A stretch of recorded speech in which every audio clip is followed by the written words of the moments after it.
Share করছি মটর পনিরের একটা রেসিপি। এখানে ফার্স্টে আমি তেল গরম করে নিই, তার মধ্যে পনিরের টুকরোগুলোকে দিয়ে ভাজা করে নিয়েছি।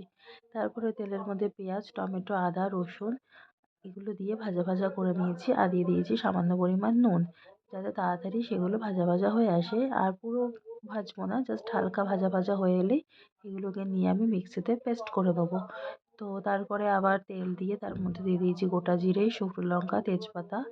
আর তারপরে যে পেস্টটা বানিয়ে রেখেছিলাম সেটা এর মধ্যে দিয়ে ভালো মতো নাড়াচাড়া করে নিয়ে এবার কিছু মশলা দেবো আমি, যেমন নুন, হলুদ, লঙ্কা গুঁড়ো, জিরে গুঁড়ো, ধনে গুঁড়ো আর কালারের জন্য কাশ্মীরি লঙ্কার গুঁড়ো আর পরিমাণ মতো সামান্য একটু চিনি দিয়ে ভালো করে নাড়াচাড়া করে নেবো যতক্ষণ না তেল ছেড়ে আসছে।